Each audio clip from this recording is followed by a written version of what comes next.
Amém, Jesus. Glória a Deus, Senhor. Glória a Deus. O Senhor seja louvado, glorificado nas nossas vidas. Bom dia, boa tarde, boa noite. Para quem não me conhece, eu me chamo Ana Paula. Amém, meus irmãos? Me chamo Ana Paula. Hoje é dia 9 de julho de 2015. Já tem um belo tempo que eu não consigo gravar nada. Eu quero só dar uma pequena satisfação para alguns irmãos que já me acompanham, né, me conhecem. Nós aqui na Itália estamos no verão. E que verão que está aparecendo por aqui, meus irmãos. E meu marido, né, ele tem um estabelecimento balneário, vamos dizer assim. É um bar que vende pizza, vende como restaurante. Então tem um pouco de tudo, né. Em resumo, tem uma cozinha industrial. E aconteceu que eu tô nessa cozinha.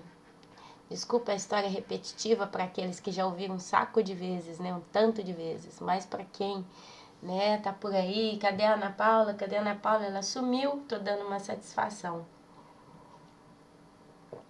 Eu tô levantando entre 7 e 10 da manhã, depende do dia, depende da condição. Tem dia que de manhã eu tenho que fazer compra para esse local. Depois eu tenho que arrumar a casa, depois eu tenho que fazer almoço, depois eu tenho que limpar a cozinha. Nesse meio tempo eu tô com muito sono, muita pesanteza no corpo, porque meu horário normal de dormir à noite é meia-noite, máximo meia-noite e meia, 11 horas da noite. Eu tô indo 2 horas da manhã, 2h30. E, enfim, né? E trabalho das 3 horas da tarde, preciso, né? 3, 4 da tarde até 11 da noite. E uma vez que eu tô ali naquele local, eu não paro mais, não tem fim. Então, assim, é muito puxado, tá sendo realmente muito puxado pra mim. Então, assim, durante alguns dias eu até tive oportunidade pelo fato de ter tido tempo de estar aqui igual agora, mas o corpo não me permitiu. Um sono, a vontade de falar era grande, mas a força para falar não tinha. Então, hoje eu até peço perdão aos irmãos se eu, por acaso, né, tiver meio, vocês sentirem aí o cansaço na minha voz, me perdoem, mas hoje eu quero estar aqui com vocês, tá? Fazendo esse vídeo. Quero trazer para vocês ainda sempre lá em Jeremias uma palavra. Por que eu quero trazer essa palavra de Jeremias? Porque eu estou vendo claramente, eu, Ana Paula, estou vendo claramente o desenrolar dos acontecimentos. Como que Deus está intensificando no meio do seu povo o alerta. Como que Deus está chegando num ponto que está sendo tão intenso o alerta do Senhor, que posso dizer que a gente até não está conseguindo acreditar de tanto que a coisa está sendo surreal, né? É muito para nós. Para mim, tem hora que tem coisa que eu vejo que é muito para mim. Mas assim, eu não desconsidero, eu coloco aquilo e levo avante, né? Jesus está voltando. Isso eu sinto muito no meu coração. Inclusive, eu disse para alguns irmãos que fazendo esse trabalho aqui, estando em comunhão com vocês, que eu estou me reabastecendo, espiritualmente falando. Não sei vocês, mas eu, quando eu vou trabalhar, ali das 3 até as 11 da noite, são quantas horas, né? São 9 horas, mais ou menos, 10, não sei. Quando eu estou ali trabalhando, meus irmãos, eu estou com a cabeça concentrada naquele trabalho. Eu, por exemplo, eu faço pizza, então eu tenho que fazer a massa da pizza. Então eu penso na receita, eu penso em como eu preparo, eu penso na limpeza do balcão, eu penso nisso, Quer dizer, então quando eu assusto, eu estou ali concentrada naquele trabalho, eu não penso em nada fora daquilo. E aquilo me gera um estresse espiritual no sentido que é como se eu estivesse fora da minha realidade, porque a minha realidade hoje é estar com as coisas de Deus, é estar olhando a palavra de Deus, refletindo na palavra de Deus, pregando aqui no canal, falando com vocês, em comunhão com os meus irmãos, né? E a partir do momento que eu me encontro, né, ali empenhada, eu estou completamente desconectada de tudo isso. Então é quando que de manhã eu corro e vou buscar a palavra de Deus, é quando que à noite, quando eu consigo, eu também vou procurar. Então, meus amados, é muito importante a gente estar lendo a Bíblia, porque é a Bíblia quem nos traz realmente a certeza das coisas que são, das coisas que hão de vir. É a Bíblia que nos alimenta, é a Bíblia que nos traz realmente a base. Porque se você lê a Bíblia, você escuta o que escuta e você tem condição de dizer, opa, isso é de Deus, opa, isso não vem de Deus. Meus irmãos, os dias são extremamente perigosos. Existem lobos vestidos de cordeiros no nosso meio. Existem pessoas que parecem ser cheias de Deus no nosso meio, em que nós temos até uma certa confiança, mas que elas estão deixando escapar algumas coisas que nos colocam muitas das vezes em dúvida. Então a gente precisa nos dias de hoje orar mesmo e falar, Senhor, se a pessoa que eu estou em convivência com ela, que se diz meu irmão na fé ou minha irmã na fé, se o material que eu estou estudando, se o meio cristão em que eu estou nele vem do Senhor, é do Senhor, confirma no meu coração. Mas tudo que vem das trevas e está disfarçado de anjo de luz, joga por terra, faz vir a verdade, revela. Porque, meus amados e minhas amadas, a base é estudar a palavra de Deus. Porque se você estuda a palavra de Deus, você não vai perecer porque te falta conhecimento. E às vezes um lobo vestido de cordeiro, ele é tão sutil, ele é tão cheio de sabedoria, muito mais do que você tecnicamente falando, que a facilidade que eles vão ter para distorcer as coisas de Deus na sua cabeça é muito grande. Olha, vocês têm visto pessoas aí com tanta certeza, por exemplo, que o arrebatamento vai ser depois da grande tribulação. Tem gente que consegue desenvolver um estudo inteiro tão forte em cima disso que a pessoa acredita. Eu vi outro dia no programa, vejam só, eu até quis recarregar esse vídeo, mas eu fiquei com medo. Porque um pastor pregou a verdade, pregou a coisa como ela é. E ele tinha, sabe, enquanto ele tinha 10, 20 referências bíblicas para cada argumento que o outro pastor pós-tribulacionista tinha, esse outro pastor ele ficava folheando a Bíblia e achando argumento para falar do arrebatamento pós-tribulacionista. Chegou a dizer que até mesmo o anticristo é Jesus Cristo. E disse muita besteira mesmo. Então, assim, mais uma pessoa que não lê a Bíblia, que não estuda, que não busca entendimento, conhecimento. Olha, gente, se você procura e o Espírito Santo te guia, você hoje consegue encontrar verdadeiros cursos de teologia. Por isso que eu quis colocar o vídeo do pastor, mas eu fiquei com medo, porque teve 2, 3 coisinhas que ele falou ali no vídeo, que eu fiquei meio com medo, né? A gente que já está mais acostumado, no caso eu que já estou mais acostumada, né, a ouvir, e já estou bem treinada na coisa, ainda que às vezes eu solto uma referência bíblica, né, e eu me confundo com a história de um personagem com outro, mas aí eu coloco de modo que quem realmente está lendo a Bíblia consegue encontrar. Tem irmãos aqui no meu canal abençoadíssimos que têm me ajudado, né? Às vezes eu cito uma situação bíblica, não me lembro a referência, não me lembro onde está, aí o irmãozinho corre lá depois nos comentários do vídeo, ó, isso que você falou está em livro tal, capítulo tal, versículo tal. Glória a Deus pela vida dos irmãos. Isso significa que realmente a gente está em comunhão. Então eu não coloquei por causa que eu fiquei um pouquinho com medo. E eu vi também, é um ambiente de escola, né? Tem os comentários ali de professor com aluno, riem. Então eu fiquei meio ressabiada de colocar, mas está nos meus preferidos. Se você for lá, vocês vão ver. É estudo de teologia mesmo, onde ele está estudando Apocalipse e tal. Então assim, hoje nós estamos nesse ponto. Às vezes a gente está caminhando com pessoas amigas virtuais, porque hoje nós estamos cada um de um lado, né? Eu estou aqui com vocês, vocês estão comigo, a gente conversa pelo WhatsApp, pelo Facebook, pelo vídeo, os comentários do vídeo. Inclusive eu estou com um monte de comentário para retornar, não tive tempo ainda, peço perdão aos irmãos que estão esperando o meu retorno, mas eu vou ver se eu ainda consigo essa semana dar uma liberada nesses comentários e respondo, né, e tal. Mas, meus amados, minhas amadas, uma coisa é essa, tomar cuidado.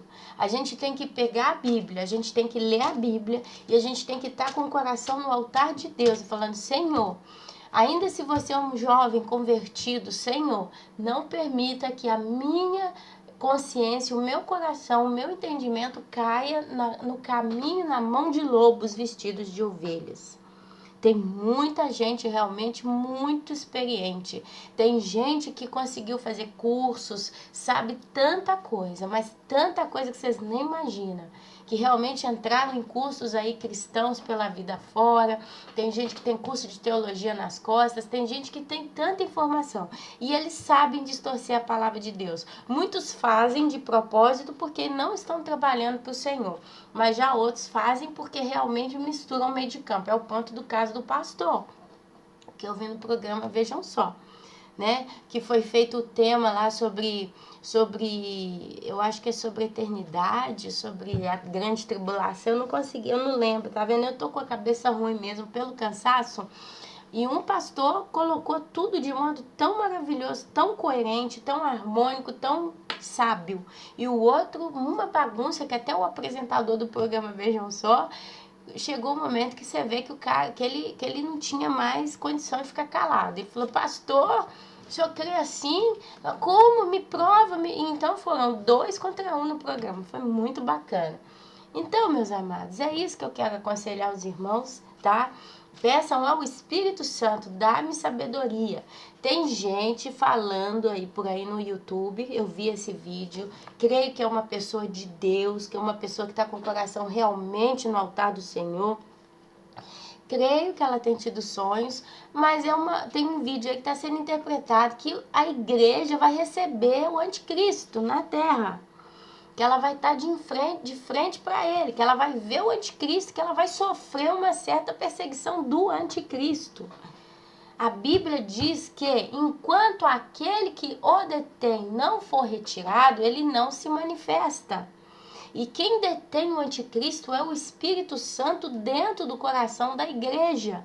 Basicamente, hoje, quem detém o anticristo na terra, caminhando, falando na televisão, impondo marca da besta, fazendo seus prodígios e seus milagres, é a igreja. Porque a igreja é Deus na terra. A Bíblia diz que nós somos a noiva de Cristo, os filhos de Deus. A Bíblia diz que nós vamos ter o ministério de julgar o mundo, de julgar os anjos. A Bíblia diz coisas que nós ainda nem imaginamos, de galardões que a igreja vai receber.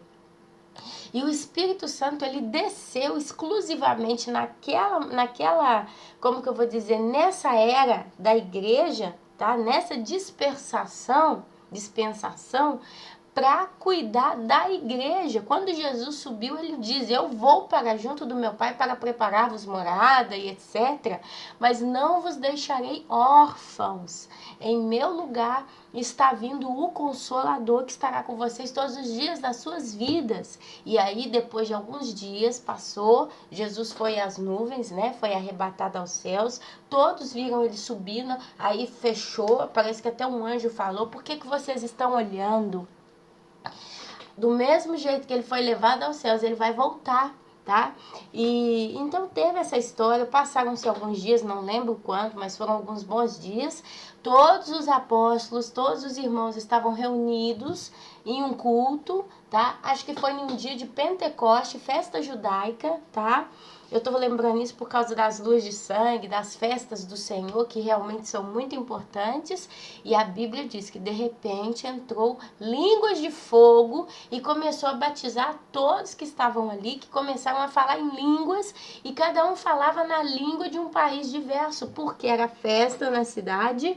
Tinha muita gente de fora que vinha de outras nações, apesar de serem judeus, e eles falaram, é de se admirar, olha, ele fala na minha língua natal, porque foram judeus que nasceram, né?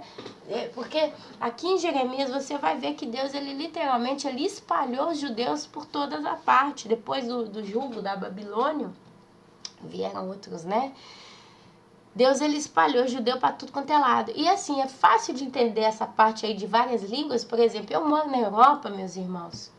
E é tudo tão pequeno. Os países comparado a Brasil, México, Estados Unidos, é tudo tão grande, né? Mas a Europa é pequenininha. Os países, né? Muitos deles, a fronteira de um com o outro é muito próximo. E eu, se eu pegar o carro, viajar 14 horas, eu já estou na França, já estou na Alemanha, já estou na Suíça, já estou na Espanha, já estou em Portugal. Se eu pegar um barco, já cai na África, em Marrocos. Então, nós estamos falando aqui de árabe, italiano, português, espanhol, francês, alemão, né? Tantas línguas ao mesmo tempo. Então, assim, você vê como que nessa zona, né, existem várias línguas. Inglês, né? A gente tem a Inglaterra, a Rússia, a România, a Polônia. Olha quantos idiomas que a gente, inclusive, quando alguém vem na Europa, né? Se você é turista, você vai a Roma, Milão, ou vai em França, você vê gente de todos os lugares, gente que fala todo tipo de língua. Aí vem até os asiáticos, né? Que vem aqui onde eu tô, por exemplo, a gente vê gente falando chinês, vê gente falando árabe. Então, assim, no Pentecoste, quando o Espírito Santo batizou, tinha uma reunião de gente de vários locais diferentes, com línguas diferentes. E a Bíblia diz que os apóstolos, que aqueles também que foram batizados com o dom de línguas, eles começaram a falar do evangelho na língua daquela pessoa que se espantou e disse, nossa, ele está falando na minha língua, porque Deus queria que ali se alastrasse, né? Caiu igual fogo e alastrou. O Espírito Santo, ele veio em línguas de fogo e ele literalmente alastrou no coração daquelas milhares de pessoas que estavam ali reunidas. Então, ali começou o ministério do Espírito Santo com a igreja, uma coisa única, exclusiva no seu gênero. A gente chama isso de dispensação.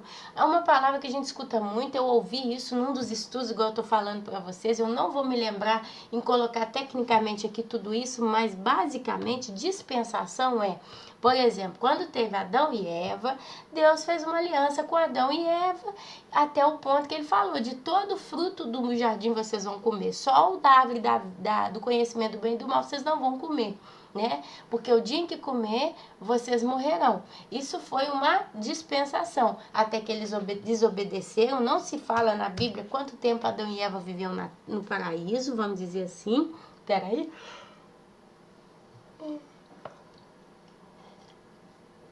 Me perdoe, eu tô com sono, tô embriagada de sono, mas não se sabe quanto tempo eles viveram, mas foi uma chamada dispensação. Quando eles quebraram a aliança, eles pecaram, eles foram expulsos do paraíso e ali Deus abre uma nova dispensação.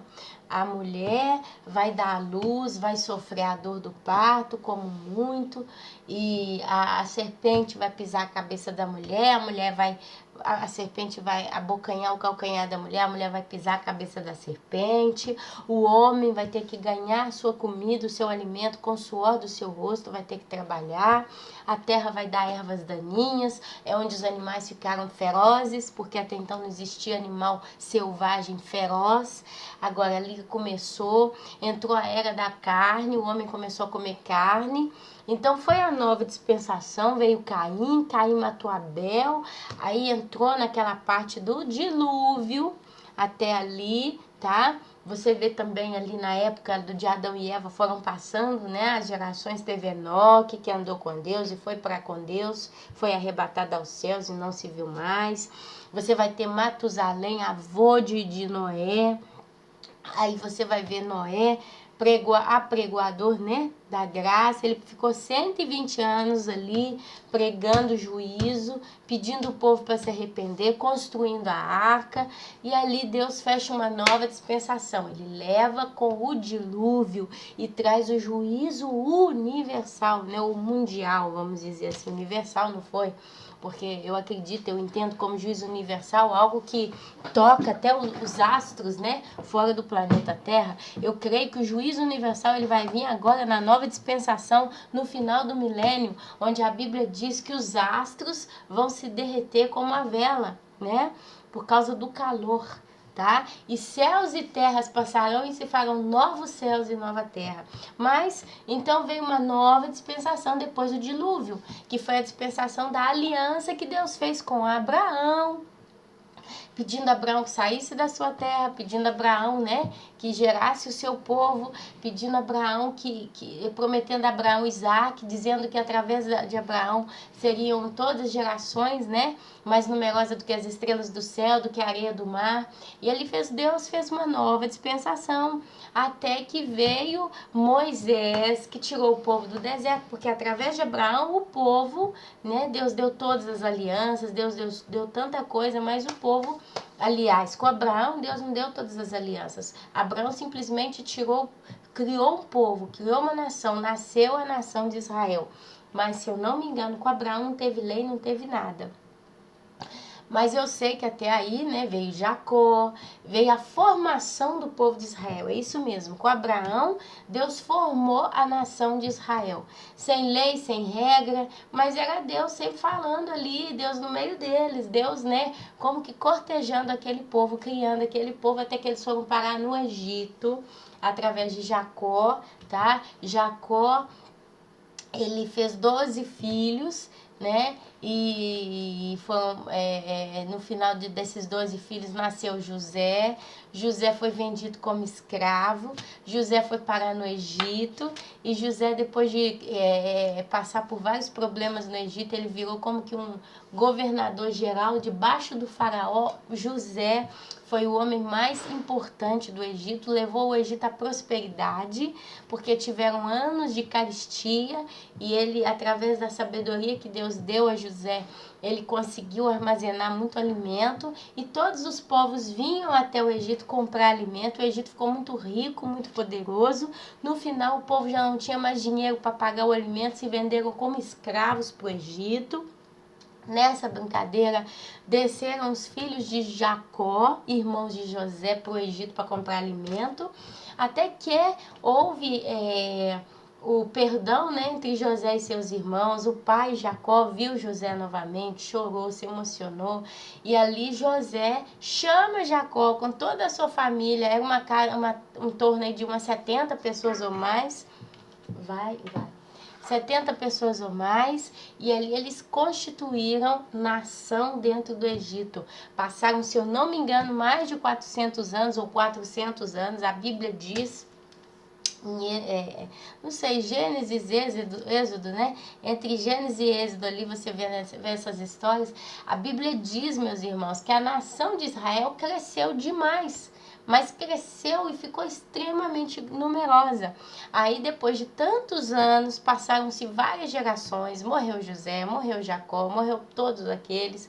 Morreu o primeiro faraó, morreu... Enfim, se renovou, né, as pessoas daquela terra. Então, o novo faraó viu a população, né, dos judeus no Egito muito numerosa, ficou com medo e mandou escravizar o povo. E ali começou a dispensação da escravidão, né? E a Bíblia fala que eles ficaram, acho que 400 anos escravos no Egito, sob um jugo muito pesado, a ponto que a Bíblia fala um momento lá, quando Deus fala com Moisés: eu vi o jugo muito pesado sobre o meu povo. E ali Deus levanta Moisés e tira o povo do Egito. Ali começa uma nova aliança. É onde Deus entregou para Moisés os 10 mandamentos, as alianças, no sentido como o povo tinha que se comportar, as leis, né? E durante aqueles 40 anos no deserto, Moisés, ele foi trazendo para o povo as leis de Deus. Teve muita rebelião, teve muito problema, teve muita morte, mas também muito nascimento. E uma nova geração que nasceu no deserto conquistou as terras de Canaã, né? Você vê a musiquinha lá, né? Jericó, Jericó, Jericó, as muralhas, né, caíram. Foi, se eu não me engano, a primeira conquista deles depois do deserto. Então é a dispensação da lei. É onde os judeus tiveram entre eles e Deus uma vida. E foi a dispensação da lei. Dispensação, dispensação, dispensação. Até que veio Jesus, o Messias, tá? Você vai ver aí na história de Moisés até reis, que é onde a gente está agora. A gente está lendo aqui os profetas. Jeremias viveu na época de vários reis, 4 ou 3 reis mais ou menos ele viveu. E alguns reis serviam a Deus, outros não faziam o que Deus gostava. Se separaram as 12 tribos, dentre elas a tribo de Judá se separou das demais. E Judá foi a última tribo a perder completamente a base com Deus. Ao ponto que o rei Nabucodonosor invade Judá, acaba com tudo. Só um segundo, meus irmãos. Voltei. Tive que dar uma pequena pausa. Então, nós estamos falando da dispensação da lei através de Moisés, veio os mandamentos e tudo. Você vai ver no livro de Êxodo e Levítico, principalmente, você vai lendo no livro de Levítico, que está voltando no nosso tempo a ser muito estudado. O engraçado, quando eu li o livro de Levítico, né, nós estamos falando aí de 3 anos atrás, mais ou menos, pela primeira vez na minha vida, quando eu li a Bíblia inteira, eu parei a ler o livro de Levítico, muita coisa, assim, o livro de Levítico, ele é extremamente judeu, ele não é para a igreja. O livro de Levítico é um livro extremamente, você vê uma conversa, você vê literalmente uma universidade de Deus com o povo judeu. Então é onde Deus dá leis, é onde Deus ensina. Um exemplo só, muito longe que eu lembro aqui do livro de Levítico, é quando Deus ensina, né? Ele vai passando, né, para o povo através dos líderes, né, Moisés e tal. Uma das coisas, por exemplo, tem lá, se você tem uma casa, é só para vocês terem uma ideia do que fala o livro de Levítico, para quem não conhece, só para vocês terem a profundidade de Deus que falava com eles, né? Se você tem uma casa, né, eles construíram suas casas, Deus fala, vocês vão chegar na terra prometida, chegar lá vocês vão construir suas casas, vocês vão entrar nas casas, né, conquistadas e tal. Aí Deus vem e fala assim, se você tem uma casa e aparece uma mancha, aqui eu tô com a minha casa cheia de mancha de mofo por causa do inverno, né, aqui é muito abafado. Se você tem uma mancha na parede, então você vai e chama não sei quem, não sei se tinha que chamar um sacerdote, sei lá. Aí aquele líder ia examinar aquela mancha. Aí começa, se a mancha é branca, você vai ter que limpar com cal, passar cal. Acho que tem até o negócio do discurso do cal, diz que tem que raspar. Primeiro parece que a pessoa tinha que fechar a casa, abandonar a casa por um número de dias. E depois ela voltava lá para ver se aquela mancha espalhou ou continuou do mesmo jeito. Aí falava, se a mancha espalhou, parece que a pessoa tinha que derrubar a casa inteira e fazer uma nova, porque a casa estava contaminada. Mas aí, se a mancha ficou do mesmo jeito, você vai raspar a casa toda, vai limpar a casa toda e vai passar cal de novo. Quer dizer, pinturar, vai pintar a casa de novo. Isso é um exemplo daquilo que fala o livro de Levítico. O livro de Levítico fala do que eles tinham que comer, o livro de Levítico fala do vestido. Inclusive, se a pessoa tinha uma roupa, aparecia uma mancha na roupa, aí fala, isso é uma lepra. Pega a roupa, joga fora, queima, lava. Fala das manchas pelo corpo. Naquela época tinha muita doença de lepra no meio, né? Daquela época era a lepra. Então o livro de Levítico, ele é essa dispensação. Você vai ver aí quando Deus começa a falar das chamadas festas judaicas, que eu, Ana Paula, praticamente não entendo nada. É um livro que você não... Sabe por que eu descobri que eu não entendo o livro de Levítico? Assim, é claro que não é que eu não entendo no sentido, né? Nossa, como que falou comigo, como é profundo o livro de Levítico. Eu não entendo porque não é para mim. As coisas tratadas no livro de Levítico não é para a igreja. Tanto que você vê o judeu, quando ele lê o livro de Levítico, ele entende. Porque aquilo é para ele. Então fala aquele tanto de nome difícil, de festa judaica, de ritual, de isso, de aquilo, sabe? Quando eu li o livro de Levítico, a experiência que eu tive foi é como você quando vai visitar um museu, né? Você vê tudo que está no museu, você sabe, aquilo é uma roda, aquilo é um vaso que tem 500 anos, aquilo foi um quadro importante de um pintor importante. Você tem uma ideia, uma noção, um conhecimento geral, você é ciente daquilo que você viu, mas você não entende a profundidade de cada um daqueles objetos ali expostos naquele museu. Isso é o livro de Levítico para a igreja. Quando ele começa a destrinchar as leis, você vê que é muito detalhado, mas Deus deixou por um motivo, hein? Porque hoje a igreja está podendo comprovar através do estudo de quem consegue, né, os judeus, ou dos estudiosos aí da língua original do hebraico, das pessoas que estão muito envolvidas com a cultura judaica e não são judeus e estão trazendo, que o Espírito Santo está trazendo nesses dias para nós as festas judaicas. Então tem muita gente que está sendo levantado, porque eu tenho certeza, ninguém tem condição de estudar tal assunto se não for levantado, inspirado e direcionado por Deus. Inclusive, poucos estão crendo nas festas judaicas. Eu tenho visto muito aí fora de pouco falar das festas judaicas. Começou nos Estados Unidos, pro nosso caso brasileiro, tá?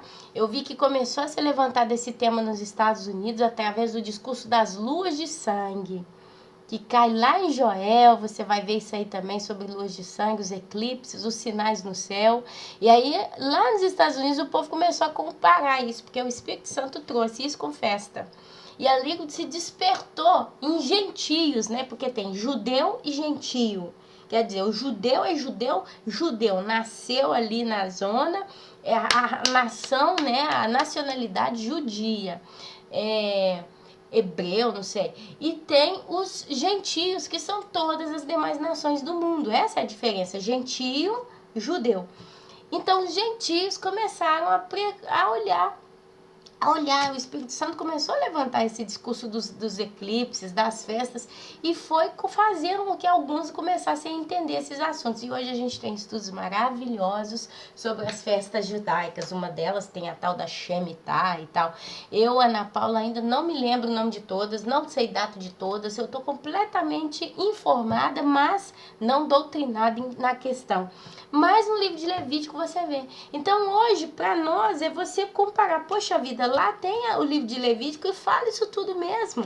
Olha, eu quero saber como é festa tal. Olha, lá tá escrito realmente, tem toque de trombeta. Olha, lá tá falando o que tinha que fazer depois do toque de tal trombeta. Quer dizer, é onde você então tem um fechamento maior do entendimento daquilo que Deus está trazendo nos últimos dias. Quando eu li a Bíblia pela primeira vez e cheguei em Números, Levítico, Deuteronômio, Juízes, né? Eu falei, gente, que confusão, eu não entendo a Bíblia. E eu literalmente falei, eu não entendo a Bíblia é complicada demais, não é pra mim. Principalmente quando você começa na parte da genealogia. Você cai na genealogia, Deus começa a puxar para nós a genealogia de Jesus. Tem vários livros que começam, né? Fulano gerou Ciclano, que gerou Betano, que gerou Taltano, e tatatá, e tatatá, e tatatá, que é filho daquele, que é irmão daquele, que é tido. Nosso Deus! Então, assim, mas a gente hoje, eu entendo que tudo isso é o quê? É um esquema que tem fechado o entendimento final dos últimos dias para muitos. Por exemplo, tem gente que não crê no discurso da genealogia de Jesus. Uma vez eu quis saber como é que faço para entender que Davi gerou Jesus, né? Jesus, filho de Davi, alguma coisa assim, né? Inclusive teve um que falava, Jesus, filho de Davi, tem compaixão de mim. Depois de séculos, gerações, Jesus eu não sei quantas gerações depois de Davi, né? E ali você vai, né, na parte da genealogia, você vai encontrar. E eu descobri, olha que coisa curiosa, a gente não vê muito o personagem do José citado na Bíblia, o pai de Jesus. Não foi o pai biológico, mas foi o pai de Jesus, foi o homem que cresceu, o menino Jesus, o bebê Jesus, o menino Jesus, adolescente Jesus, e cuidou e protegeu a Maria, né? E fica nisso, e um anjo apareceu e tal, acaba ali o discurso de José. Depois não fala se ele morreu, se ele viveu. A Bíblia não fala do pai não biológico de Jesus. Ele simplesmente, pelo menos se alguém tiver uma referência que fala, né, como que terminou José, me manda, porque eu nunca achei. Mas até onde eu vi, ele simplesmente desaparece na Bíblia, também como Maria, mais lá na frente, que seguiu Jesus com os apóstolos, acompanhou o ministério de Jesus. Quando Jesus morre, depois da morte de Jesus, parece que fala alguma coisinha, mas assim, de José, a mãe biológica, de Maria, a mãe biológica, e José, o pai não biológico, mas adotivo de Jesus, se fala muito pouco. Fala mais do apóstolo Paulo, fala mais dos profetas, fala mais de todos os outros personagens do que desses dois, né? Mas lendo a genealogia, porque quando entra lá falando sobre quem é o pai de Jesus, né? José, o pai adotivo de Jesus, fala de quem ele é filho. E essa pessoa que é mãe de José, o pai de José, é filho de outro. E se você puxa lá na genealogia, lá no livro da genealogia, né, que eu até esqueci o nome, você vai encontrar essa parentela de José. Então Jesus, ele vem pela tribo de Davi através de José, que nem é pai biológico, mas é ele quem dá para Jesus esse parentesco, né? Essa parte, você veio através da raiz de Davi. Depois Maria, não sei dizer, sou muito ignorante nessa parte de genealogia, não sei qual era o nível de proximidade parentesca dela com José, não sei se ela também está relacionada aí com algumas tribos, né? E veio de Davi. Mas a Bíblia deixa mais o caso do José. Então você vê essa história toda, né? Essa dispensação. Depois vem Jesus. Jesus quebra a dispensação da lei. É onde Jesus levanta, né? Que Deus amou o mundo de tal maneira que deu o Filho para que todo aquele que nele cresce fosse salvo, né? E Jesus, ele rompeu com a lei. Por isso que eu tenho visto aqui, esses dias, eu vi muito irmão abençoado demais falando, mas o sábado, eu tenho que guardar o sábado, eu não tenho que guardar o sábado, o que eu tenho que fazer do sábado, né? Eu aprendi que nós somos da dispensação básica de Jesus, nós viemos dele.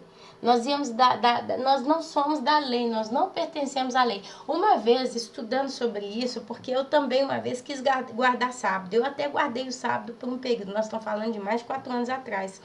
Eu simplesmente cismei com o dia de domingo. Eu falei, não vou guardar o domingo, não.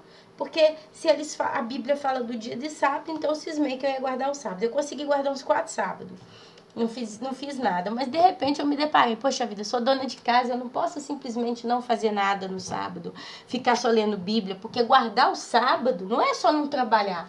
Guardar o sábado não é pegar o filho e a mulher e ir pro parque, ficar o dia inteiro se divertindo na montanha-russa. Guardar o sábado é você não trabalhar, é você não cozinhar, é você não limpar nada, mas é você fazer um retiro com Deus. É quando o judeu, ele fica o sábado inteiro meditando na palavra de Deus. É o dia do Senhor. O judeu, o sábado que eles guardam, eles fazem aquilo. Eles fazem reuniões, eles não trabalham, eles têm um momento de descanso deles, mas eles estão ali o dia inteiro lendo a Torá, né, a palavra de Deus. Eles ficam discutindo sobre isso entre eles.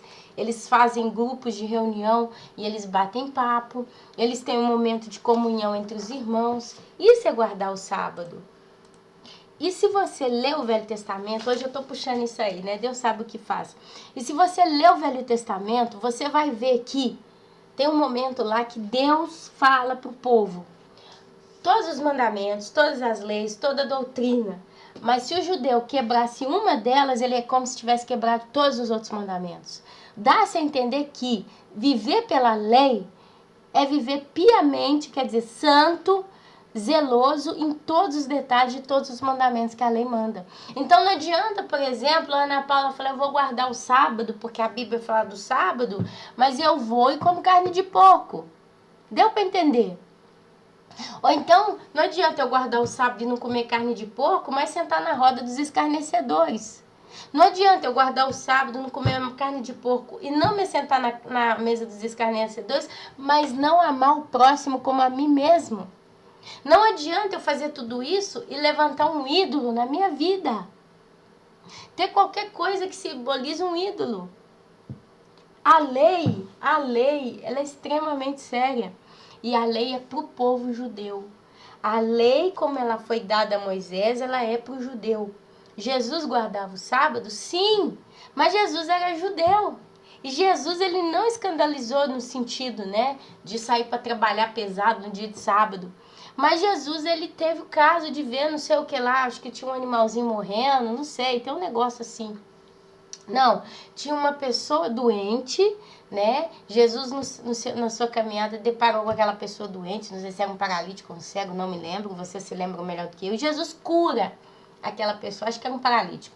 Jesus cura aquela pessoa. Os judeus que estavam ali falaram, mas nossa, mestre, no sábado, como se diz, está trabalhando no sábado? Agora Jesus vira e fala, imagina um rabino, eu estou falando aqui do meu modo, tá? Imagina um homem da lei que segue todos os mandamentos e tal, e ele tem um monte de animais, né? Ele tem um pasto de cabras, por exemplo. E é sábado, ele está guardando o dia de sábado, de repente um dos seus animais cai num buraco. O que ele faz? Ele vai deixar o animal morrer porque é sábado? Ou ele vai salvar aquele animal, vai tirar ele do buraco? E ali ele fala, ele explica, né? Ele dá essa ideia da importância de, por Jesus, fazer as coisas. Então, meu irmão, você não tem que guardar o sábado porque você se sente com a consciência pesada. Nossa, tá falando na Bíblia. A Bíblia diz que o sábado é para o judeu ou para quem guarda a lei. Se você escolhe na sua vida não crer em Jesus e guardar a lei, fazer um de judeu, aí é outro caso. Eu não sei como é que Deus vai lidar com você. Mas a Bíblia diz que você tem que ser perfeito. E é tão forte esse negócio da lei, que a Bíblia diz que a lei ela veio para mostrar o pecado do homem. A lei ela revela o quê? O pecado. Por isso que veio. Diz a Bíblia que se a lei não fosse criada, os homens não saberiam que eles estavam pecando. Olha como é que a coisa é profunda. E o guardar o sábado para a igreja simboliza estar em comunhão constante com Deus. O discurso da igreja é muito além do discurso do sábado. Tem um que diz na Bíblia, meditai e falai dessas palavras sem cessar. Acho que é Davi, que ele diz que nós temos que estar constantemente meditando na palavra de Deus, nas escrituras.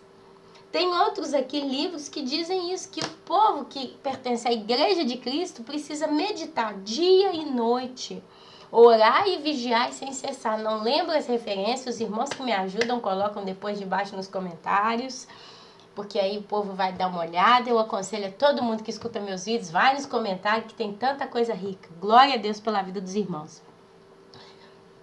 Mas o guardar o sábado, que é o dia do Senhor para o judeu, para a igreja é guardar todos os dias. Jesus, ele disse, eu não vim para romper com a lei, mas eu vim para trazer uma nova dispensação, a dispensação do amor, da graça. A palavra graça, ela, de certo modo, ela é o oposto da lei, porque a lei, ela é imposição, a lei, ela é julgo.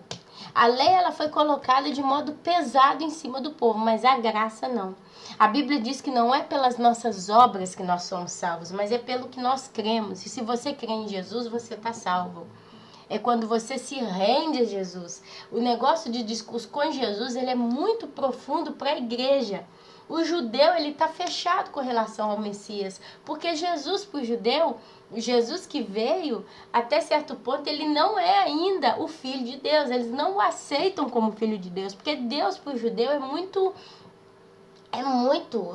o negócio do judeu, o judeu verdadeiro, tá? Não estou falando de judeu apostatado, não estou falando de judeu maçom, não estamos falando de judeu só porque nasceu ali, não. Nós estamos falando dos judeus sérios, que seguem ainda, porque como teve na época de Abraão, na época de Moisés, na época de Jacó, na época de Daniel, na época dos reis sérios, sempre teve um remanescente que se manteve fiel àquilo que recebeu de Deus. E hoje nós temos isso ainda. Existe um grupo de judeus nessa terra, a ponto que a Bíblia fala dos 144 mil, 12 mil de cada uma das tribos, com a exclusão da tribo de Dan. Você não vai ver 12 mil judeus escolhidos da tribo de Dan. A tribo de Dan, ela se perdeu aí. Lá em Apocalipse você vai encontrar ela com outros significados. Existe um remanescente e são pessoas fiéis. Eles têm tanto respeito por Deus que eles não conseguem nem falar o nome de Deus. Eles não falam Deus, ó meu Deus, mas eles dizem ó Eterno. Eles se referem a Deus como o Eterno. Eles não chamam Deus de Deus. Eles não conseguem falar, porque a Bíblia fala, né? Não falar o nome de Deus em vão. Então eles nem falam, e olha que a gente nem sabe o nome de Deus ainda. O nome que Deus vai nos revelar na eternidade.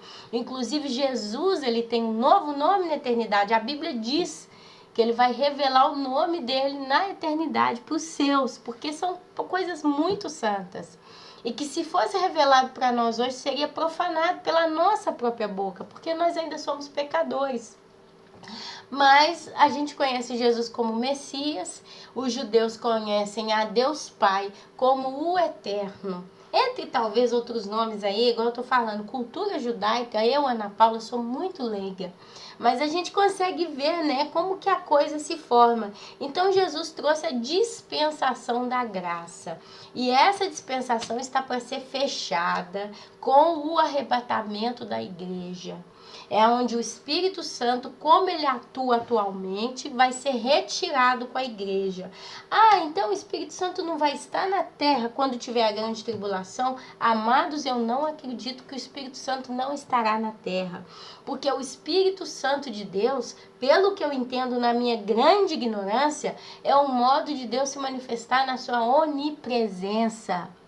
Nós não estamos vendo Deus sentado no trono, caminhando no mundo. Nós não vemos Jesus glorificado hoje caminhando no mundo, mas a gente vê o Espírito Santo de Deus em todos os lugares, a ponto que lá em Gênesis diz que o Espírito de Deus pairava sobre as águas e a terra era sem forma e vazia.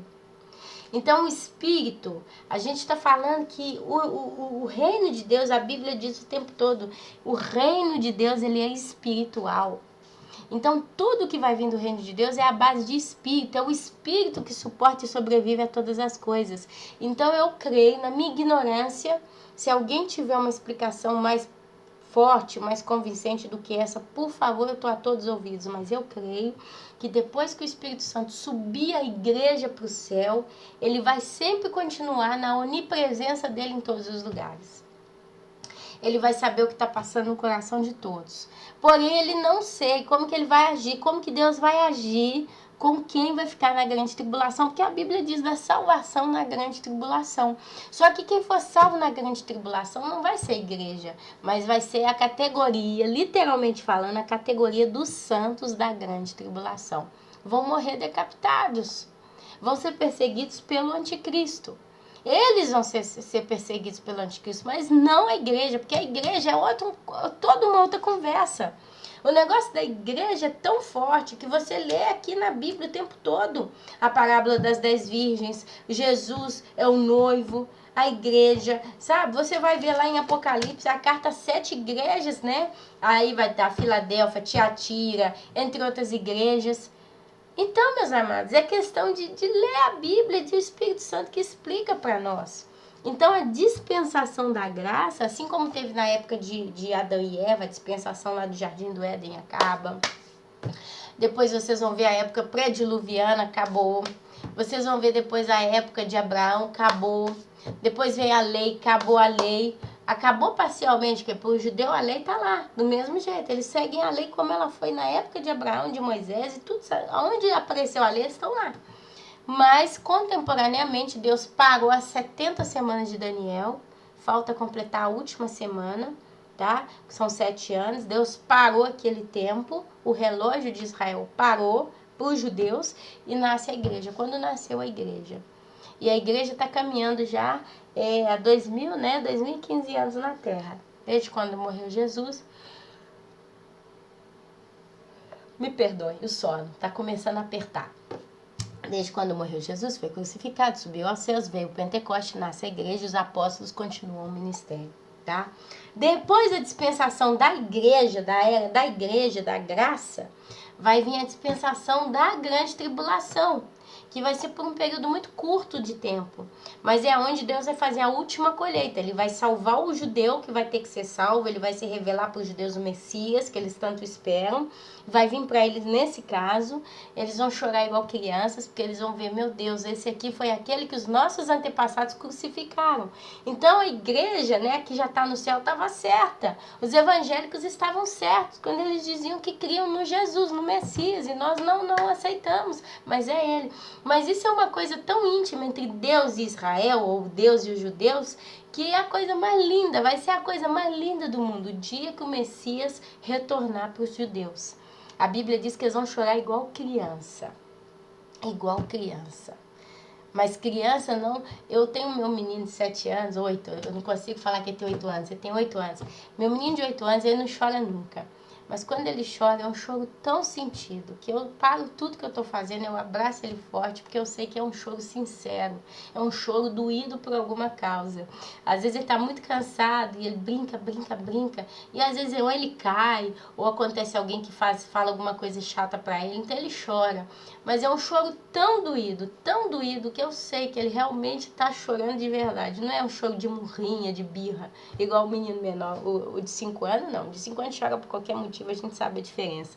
Mas o grande, quando chora, eu choro com ele praticamente por dentro, porque eu sei que é um choro sentido. Assim vai ser o choro do judeu. Quando virem o Messias dele chegar, Jesus vai vir para eles como eles esperam. Porque na época que Jesus foi crucificado, eles esperavam Jesus subir ao trono lá em Roma e virar rei e salvar eles de tudo que eles viviam, de toda a opressão. E Jesus o que faz? Morre numa cruz. Eles veem Jesus morrendo numa cruz. Muitos creram por causa dos milagres que Jesus fez. Muitos creram depois da ressurreição. Muitos creram porque viu Jesus. Porque a Bíblia diz que Jesus apareceu para muitos depois que ele foi crucificado e ressuscitou. Então muitos creram, mas a maioria não crê naquele Jesus. Esse Jesus qual que é esse Jesus? O que ele veio fazer aqui? Morrer? Jesus para o judeu é um líder. Vai ser um que vai vir para vencer. Vai ser um que vai vir para estabelecer um reino. E de fato, Deus é fiel. Deus ele vai estabelecer um reino milenar na terra através de Jesus. E o povo judeu vai estar nesse período aqui. É onde Deus ele vai estar dentro de Jerusalém. Ele vai restaurar Jerusalém. E a terra será restaurada por 1000 anos. Satanás vai ser preso por 1000 anos. E aí a dispensação do milênio. Ou a dispensação milenar. Por 1000 anos. Né? Deus ele vai estar governando o mundo sentado no trono dentro da Jerusalém que nós conhecemos. E aí vai terminar a dispensação milenar quando Deus vai julgar, vai terminar com o último Gog e Magog. É isso mesmo, porque o Armagedon ele vai acontecer agora, no final da grande tribulação, é onde o anticristo vai ser consumido pelo fôlego, a boca de Jesus vai matar, pela palavra, bum, matou, acabou. A besta, o falso profeta vão ser todos exterminados, lançados no lago de fogo e enxofre. Mas no final do milênio, tá? O último inimigo de Deus é a morte, vai ser condenada e ela vai terminar. A Bíblia diz que ali o inferno vai ser lançado no lago de fogo e enxofre, a morte vai ser lançada lá. E Deus ele vai condenar todos os pecadores. A Bíblia diz que vai ter o trono branco, quer dizer, o julgamento final. O julgamento final, ele não vai ser na Terra, no planeta Terra. A Bíblia diz basicamente assim, fugiu da presença de Deus. Céus e terras fugiram da presença de Deus. E eu vi os mortos comparecerem diante do trono branco. E ali a Bíblia fala que o mar entregou os seus mortos, que o Hades, o inferno, vai entregar os seus mortos. Quem está em Hades e inferno não é quem está no céu, é quem está queimando no juízo de Deus. E a Bíblia diz que o inferno vai entregar os seus mortos, que o mar vai entregar os seus mortos. Eu não entendo, né? Porque eu entendo que todo mundo que pecou foi para o inferno. Mas a Bíblia diz isso, o mar vai entregar os seus mortos, o inferno vai entregar os seus mortos, aqueles que morreram não em Cristo vão ressuscitar e todos comparecerão diante do grande trono branco para serem julgados. E aquele qual o nome não foi encontrado no livro da vida será condenado. Só que ali todo mundo não vai ter o nome escrito no livro da vida, porque vai ter já ressuscitado os santos de Deus, incluindo a noiva de Cristo, os que morreram em Cristo, os que morreram na grande tribulação, os santos da grande tribulação, os que morreram em Cristo no milênio, todos vão ser ressuscitados ali. Mas no final do milênio vai ressuscitar todos os maus, todos os ímpios, todos os ruins, os cativos, os filhos de Satanás. Porque a Bíblia diz que quem não é filho de Deus não é filho de Satanás, é pai da mentira. E ali diz que céus e terras vão passar, vão fugir.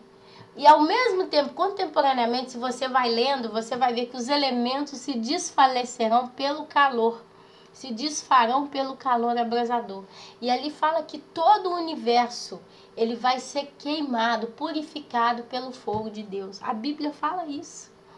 E aí fala, então vi surgir novos céus e nova terra.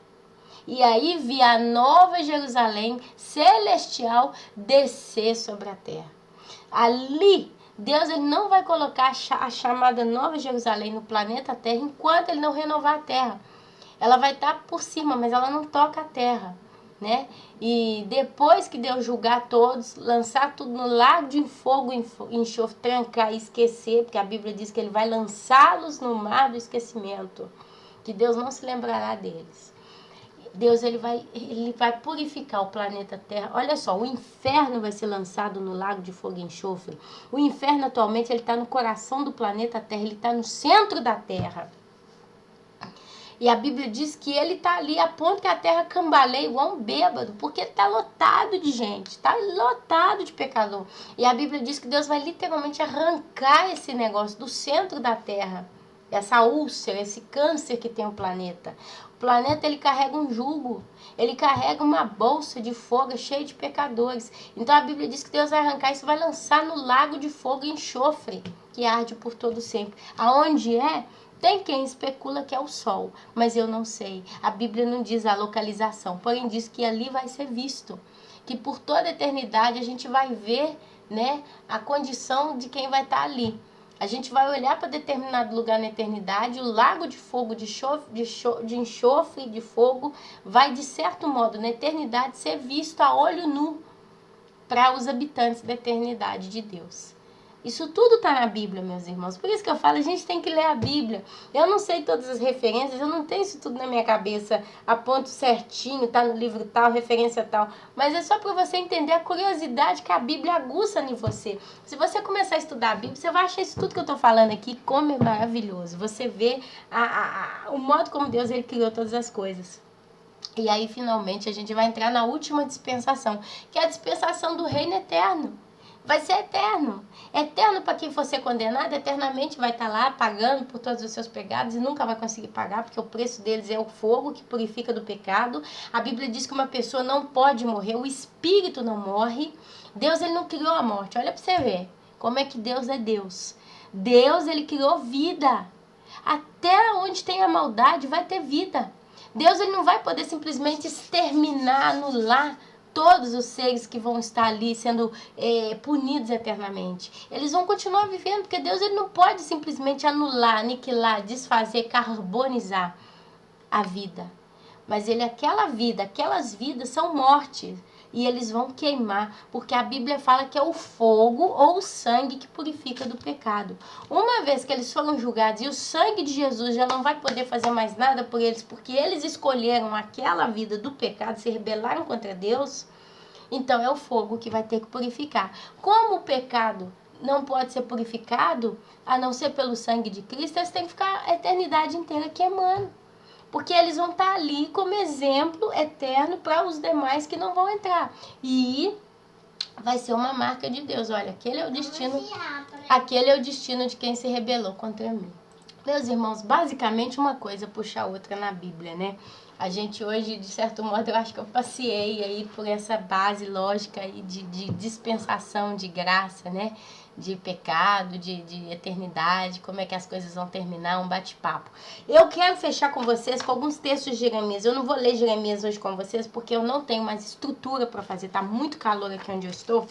Eu tô no quarto dos meus filhos, aqui tá muito abafado, eu tô começando a suar aqui e eu me sinto mal.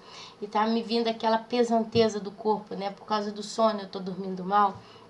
Então não vou conseguir ler nada de Jeremias, um texto inteiro. Mas Deus é lindo. Ele me deu hoje aqui um papelzinho que eu já tinha anotado há tempos atrás. Algumas observações do livro de Jeremias. Olha só. Jeremias, capítulo 5, do versículo 30 ao 31, diz: uma coisa horrível e espantosa que acontece nesta terra. Os profetas profetizam mentira. Os sacerdotes governam por sua própria autoridade e o meu povo gosta dessa coisa. Quer dizer, é a fome com a vontade de comer, literalmente, né? Os profetas profetizam mentira. Você vai 90% de igrejas cristãs espalhadas pelo mundo afora. Eles estão falando de reino de Deus na terra, eles estão falando de restauração, eles estão falando que o mundo ainda tem muito o que caminhar, que a gente ainda tem muito tempo para estar na terra. Estão ensinando o povo a combater e a batalhar para conquistar o reino no mundo, quer dizer, conquistar o curso universitário, conquistar o carro novo, conquistar o casamento. Nós somos mais do que vencedores. O CD novo da cantora tal tá lançado e nós vamos fazer um show. O pau tá quebrando lá fora. Nações se despedaçando entre si. O ISIS arrebentando com parte da população de um lado, a fome arrebentando com o outro, a guerra, de certo modo, sim, acontecendo na terra, cataclismas do outro lado, mas um grupo de falsos profetas levando o povo no oba-oba. Então, profetizam mentiras. A Bíblia diz que tem dois modos de um profeta, um falso profeta, profetizar. Um deles é através dos seus próprios sonhos. É da sua própria carne. Eles fantasiam e começam a falar blá blá blá, falar fábulas aí no meio da cabeça de muita gente. É onde você vê tanta distorção da palavra de Deus. E por espíritos malignos. São demônios que dão sonho para essas pessoas, dão visões para essas pessoas, falam para essas pessoas. Anne, como pode um demônio profetizar mentira? Porque essa pessoa está com a vida em pecado. Muitos dos falsos profetas que a gente vê, a gente sabe que eles têm a vida no pecado. Muitos estão aí roubando dinheiro do povo, estão vivendo uma vida ostentada de luxo. Muitos estão vivendo pecado de prostituição.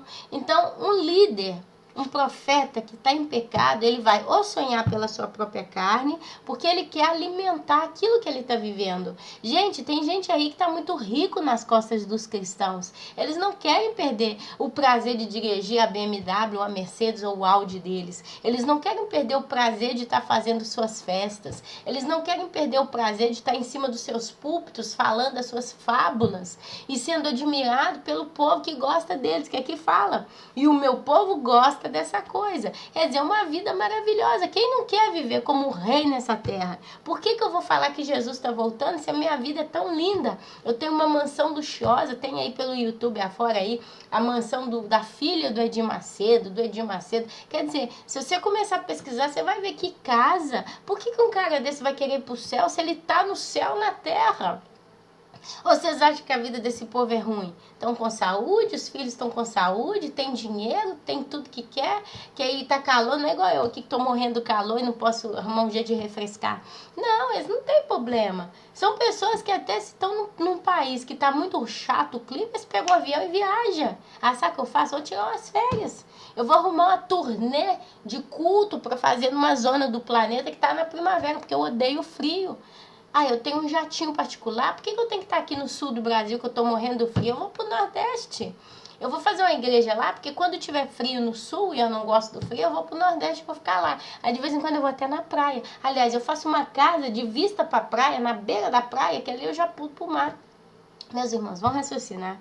É isso que está acontecendo. Falsos profetas estão com a vida em pecado. É claro que eu fui por um lado muito extremo, mas são eles que estão levando multidões e multidões pro juízo, vamos dizer assim. Seja um juízo eterno, seja um juízo momentâneo, através da grande tribulação, mas é através das fábulas, né, das fábulas que eles estão contando, eles estão arrastando muita gente para o juízo. E aqui fala, os líderes, né, os sacerdotes governam por sua própria autoridade. A gente não tem que enfiar esse povo no meio, mas olha, vamos ver, vamos pôr um exemplo, o Papa. Quer dizer, dita e não dita a regra, não, que nós temos que cuidar dos pobres, que não sei o que, pobre daqui, pobre dali, mas tá lá no Vaticano. Por que não vende o ouro todo do Vaticano e vai ajudar os pobres de verdade? Ah, mas ele nem dorme onde os papas dormem, ele dorme num quartinho normal como todos os demais. Mas que nós sabemos, meus irmãos?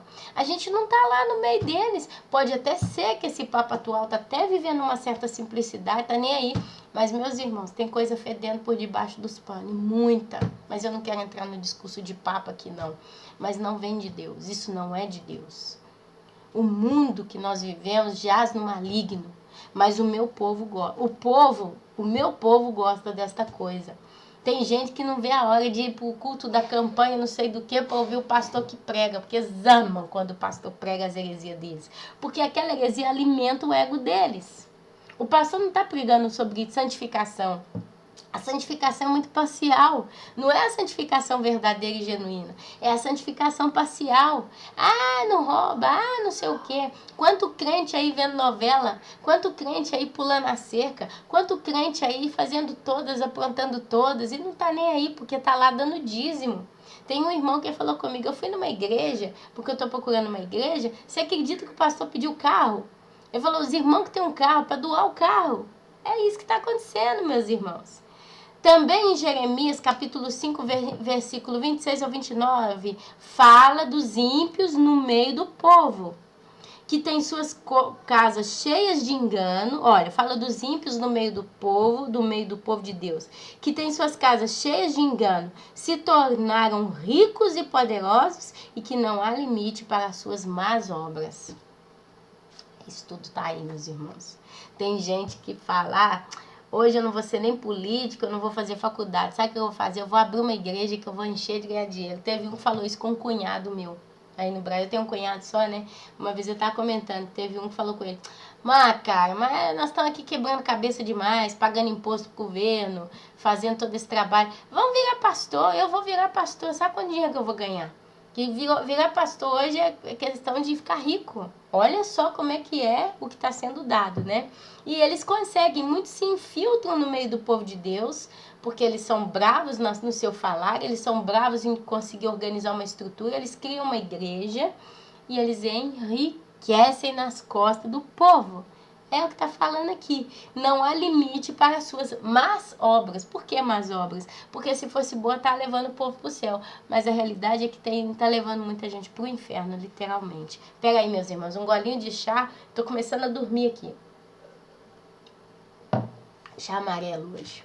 Jeremias 6, 16 a 17 diz: coloquei sentinelas entre vocês e disse: prestem atenção ao som da trombeta. Olha o que está sendo anunciado hoje. Ao soar da última trombeta, nós, os que estão mortos vão ressuscitar, e nós que estamos vivos subiremos e encontraremos com eles nos ares ao encontro com o nosso Deus, com Cristo. Está lá em 2 Tessalonicenses, não sei aonde, não gravei o versículo, não me pergunta. Lê 1 e 2 Tessalonicenses, vocês vão encontrar. Inclusive, vocês leem a Bíblia por causa disso. A Ana Paula é boa, né? Porque ela não dá referência de tanta coisa, às vezes, e ela instiga o irmão ou a irmã a ler a Bíblia. Vai ler a Bíblia lá. Acho que a 2 Tessalonicenses está escrito sobre isso.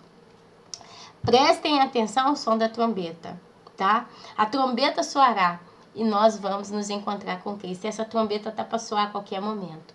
Muitos irmãos estão dizendo por aí, não tem mais tempo. Ontem eu vi um vídeo de um irmão que contou, o irmão é pastor e está com o filho no carro.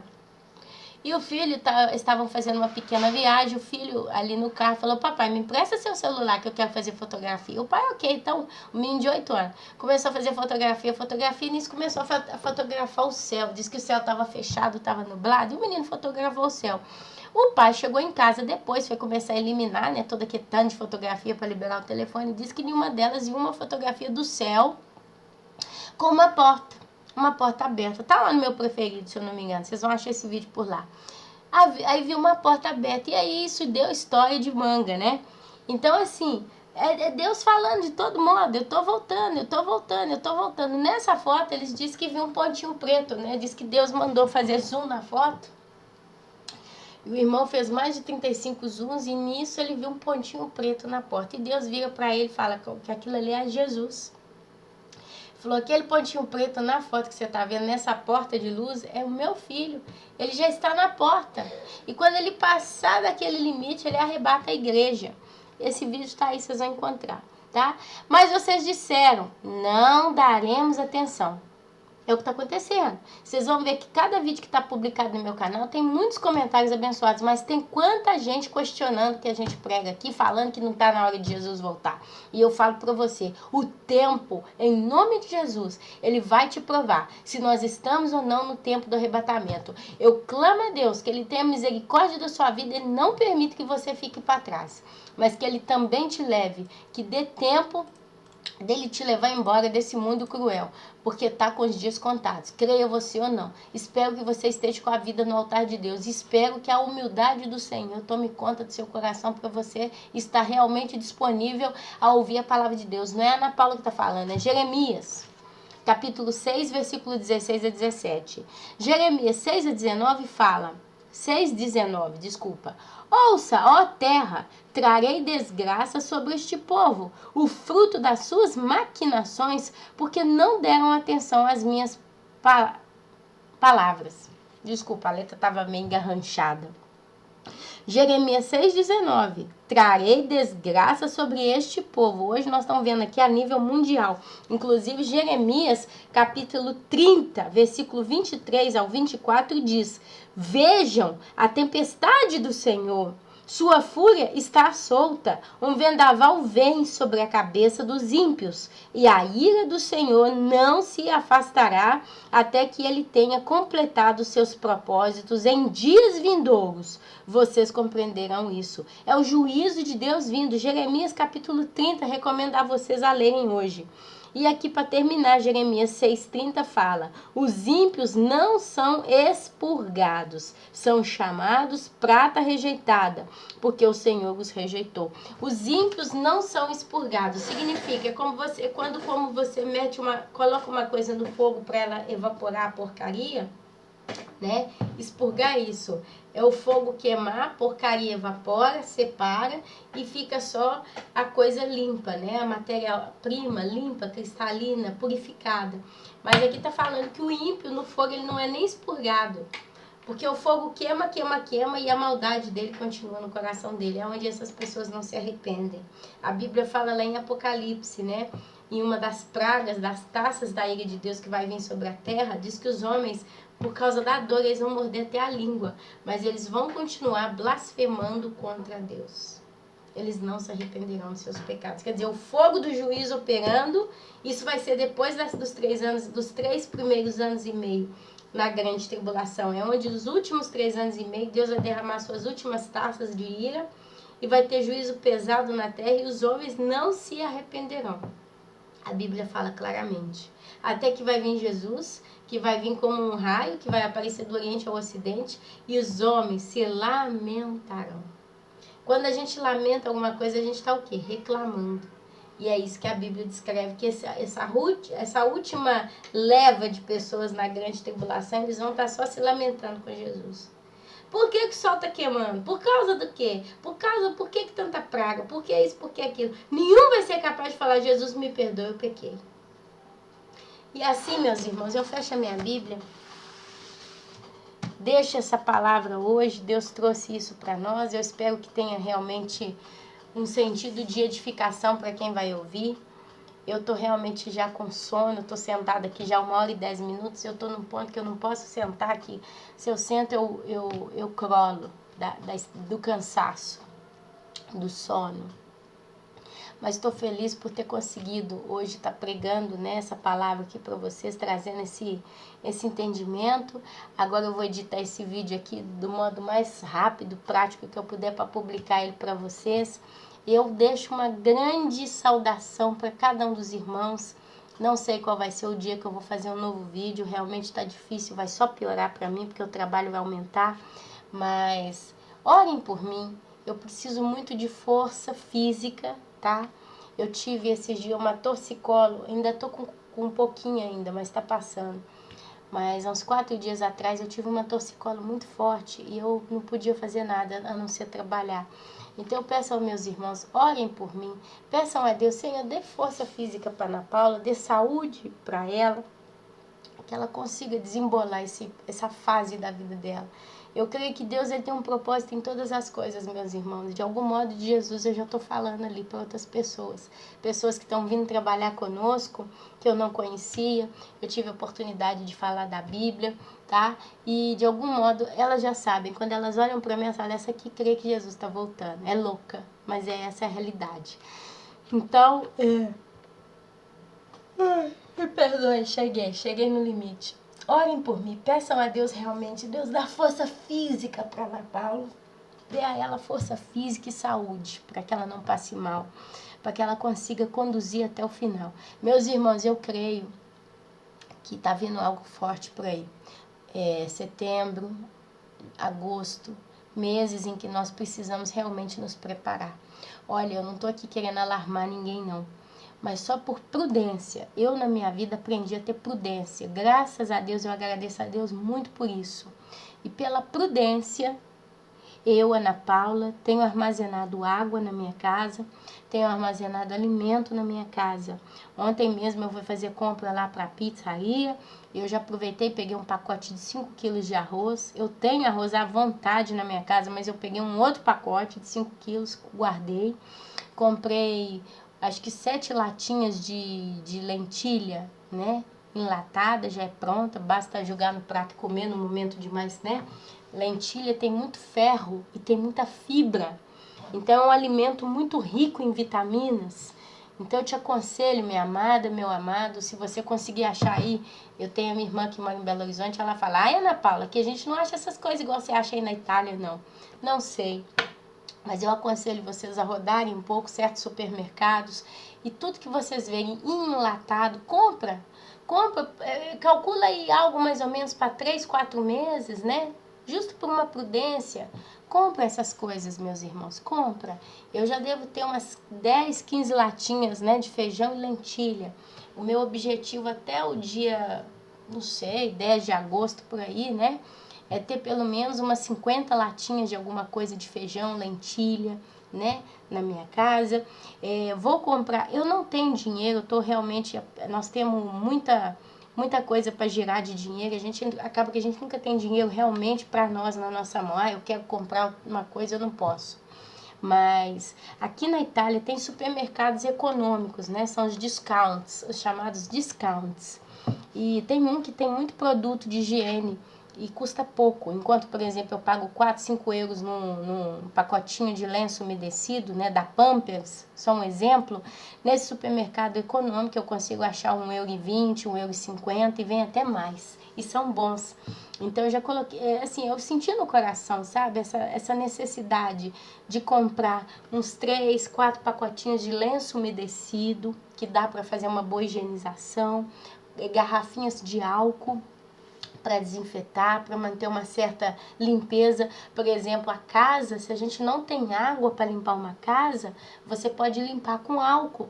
Você pode varrer bem a casa, juntar a poeira e depois você vai borrifando o álcool e com um pano torcido, tá? Não com pano enxugado, mas com aquele pano torcido você faz uma passada com álcool, dá uma perfumada boa e uma desinfetada. Você mantém o seu ambiente onde você mora limpo, né? Eu ouvi alguém falando também para a gente não jogar roupa fora, manter todas as roupas que a gente tem, né, guardadas, a gente pode precisar, talvez por falta de água. Se vocês têm galão de água de 20, 30 litros, você enche e guarda. Eu tenho um, eu vou encher esses dias, eu vou guardar ele aqui em casa, tô lembrando. Algodão, remédios como antidolorífico e anti-inflamatório, vitamina. Se você tiver condição para comprar 3, 4 coisas de vitamina, né? Aqui a gente tem um multicentro, e o multicentro ele vai por 30 cápsulas. Por 30 dias, né? Se é para criança, você precisa de 60, dependendo da vitamina, 2 por dia. São coisas, meus irmãos, que se a gente tiver... Tipo assim, eu imagino, tem gente que fuma, né? Não no nosso caso, mas até tem no nosso meio pessoas que fumam. Aqueles R$5, eu não sei quanto custa um pacote de cigarro no Brasil. Eu sei que na Itália você precisa de 4 a 5 euros para comprar um pacote de cigarro. Ao invés de comprar o pacote do cigarro hoje, eu vou comprar um negócio de vitamina, que é mais ou menos o mesmo preço, né? Isso é só um exemplo, um conselho até de disciplina para você mesmo. Às vezes aquele dinheirinho bobo que você vai gastar na pizzaria na sexta-feira, aqueles R$10 que você vai ali gastar com os amigos, hoje eu não vou gastar não, hoje eu vou ficar em casa, vou ler a Bíblia, vou ouvir um vídeo abençoado, e aqueles R$10 que eu vou gastar ali naquela besteirinha, daquela coxinha com aquela Coca-Cola, eu vou comprar um pacotinho de Anador, um remedinho antidolorífico, uma garrafa de álcool 3 ou 4. Vou armazenar no guarda-roupa da minha casa alguma coisa, tá? Atenção com produtos inflamáveis em determinados lugares também, prestem atenção, tá? É mais fácil você procurar a muquina, né? Não sei se aí no Brasil tem, eu acho que é aquele detergente, né, para limpar as mãos. Procure ter essas coisas mais essenciais na sua casa, meus irmãos, para 3, 4 meses, justo para você ter uma prudência. Eu estou dizendo para prudência. Eu não estou dizendo que tá para acontecer algo e nós vamos cair numa situação, porque pode ser que Deus vai nos levar antes. Pode ser que Deus vai, depois de uma semana que cair algum, né, cataclisma a nível mundial, acontecer alguma coisa, alguma catástrofe, depois de uma semana a gente vai ser embora, vai ser levado embora. Pode ser que nós vamos morrer no meio de uma tsunami. Meus irmãos, eu quero dizer com isso por quê? Eu não quero levantar medo no coração de nenhum dos irmãos, mas chegou um momento crucial na humanidade. Nós estamos à mercê das mãos de Deus. Glória a Deus por isso, porque nós estamos à mercê da mão de Deus, porque a maioria está à mercê da mão do juiz de Deus, mas nós estamos na mão da graça de Deus. Mas tem muita gente aí falando sobre certas coisas. E ontem eu vi o vídeo de um rabino falando que tá sendo anunciado pelos Illuminatis e os Estados Unidos está todo preparado para um cataclisma a nível de tsunami, meteoro, guerra, tá? Recebi ontem que Putin já lançou um aviso de guerra contra os Estados Unidos. Não entendi, não sei se a base é verdadeira. Mas são coisas que, se nos Estados Unidos explode alguma coisa, vai explodir no mundo inteiro. Vai ter aumento do preço dos alimentos, vai ter muita guerra no mundo, o povo vai começar a ficar aí no meio das ruas, vai ter bagunça, né? Tumulto, e as coisas vão encarecer muito. Então, assim, eu tô dando um conselho para os irmãos. Ainda tem tempo da gente ter alguma coisa na nossa casa, escondidinho, guardadinho no seu local. Procurem fazer isso. Se você tem animal de estimação, sabe, um cachorro, um gato, e você tem, né, amor por esse animalzinho, compra ração extra para esse animalzinho, tá? E leite, vocês tentam comprar garrafas de leite que tem aí validade de 2, 3 meses para frente. Comecem a comprar essas coisas, tenham sempre em casa essas reservas. Eu não quero aqui falar para pôr arroz dentro de garrafa PET, fazer esse trem todo, porque eu não fiz, eu não sei fazer, eu não tenho tempo nem paciência. Mas se você já compra determinado alimento, deixa no pacotinho guardado, é melhor isso do que nada. É melhor isso do que nada. Se a gente vier a precisar, principalmente quem tem filho ou quem precisa cuidar de alguém doente, tá? Você pelo menos não vai passar aperto. Meus irmãos, a coisa mais terrível do mundo deve ser alguém se encontrar numa situação de não ter nada em casa e ter que se alimentar e não tem nada. Como é que vai fazer, né? Às vezes uma garrafa d'água vai salvar muita vida, vai cuidar muito de crianças. Então vamos ter essa consciência nesses dias. A gente precisa estar preparado espiritualmente com o Senhor, com a vida em ordem, em santidade, tá? E precisamos ter uma certa provisão. Isso é para desígnio de sabedoria, prudência. Pode ser que não vai servir nada. Pode ser que isso vai ficar desperdiçando nos próximos meses. Não interessa. Mas seja prudente, como a serpente, né? Tenha certos princípios na sua vida. Prepare-se para qualquer coisa que tiver. Prepare também o seu coração. Peça, Senhor, se a minha vida vai terminar nessa terra em morte, porque eu vou morrer num acidente, eu vou morrer fatalmente por uma doença, eu vou morrer num cataclisma, numa guerra, prepare o meu coração. A nossa oração agora é essa: Deus, prepare a gente para o que der e vier pela frente. Eu estou vivendo assim, estou procurando viver assim, estou me preparando para estar assim. Então não ignore esse conselho, porque talvez esse conselho ele pode salvar até a sua vida, para que você suba vivo para o céu no arrebatamento. Uma coisa é certa, quem sabe, eu não estou marcando data para nada, mas quem sabe o arrebatamento vai ser esse ano, né? Então a gente tem que estar aí com o coração muito alegre, muito em expectativa, mas enquanto a gente vive nesse mundo que jaz no maligno, a gente precisa estar preparado como guerreiros que vão sair para a guerra, abastecido do que precisa dentro de casa, cuidando dos nossos filhos, cuidando dos nossos entes queridos, em oração de intercessão, lendo a Bíblia todo dia. Se você tem recebido sonhos e visões, publique isso aí no YouTube, no Facebook, onde você puder, proclama a palavra de Deus em tempo e fora de tempo. E vamos seguir unidos nessa caminhada, porque o Senhor Deus é conosco e Ele vai nos abençoar. Amém, meus irmãos? Deixo um abraço para todos. E quando eu puder, eu vou estar sempre aqui gravando vídeo. Esse período vai ser muito raro, já estou dizendo, estou trabalhando realmente tanto, mas sempre que eu tiver um tempinho eu vou largar tudo e eu vou vir aqui estar colocando alguma coisa para os irmãos. Jesus abençoe a todos, tenham um excelente final de semana, não sei nem que dia é hoje, eu estou falando para vocês terem um excelente final de semana, deixa eu olhar. Hoje é quinta-feira, é assim, se eu não aparecer amanhã, já é sábado, domingo, tenham um excelente final de semana, que o Senhor cuide de cada um de vocês, tá? Encha a vida de vocês com tudo que vocês precisam. Tenham realmente grandes alegrias no coração de vocês. Amém, meus irmãos? Jesus abençoe a todos. Peço perdão e não está respondendo os comentários. Deve ter irmão esperando aí já até mais de uma semana, né? E eu ainda não respondi. Normalmente eu respondo tudo, eu retorno todo mundo. Mas eu peço um pouquinho de paciência que, mano a mano que eu tiver condição, eu vou estar retornando também, tá? Jesus abençoe a todos. Amém, amém e amém.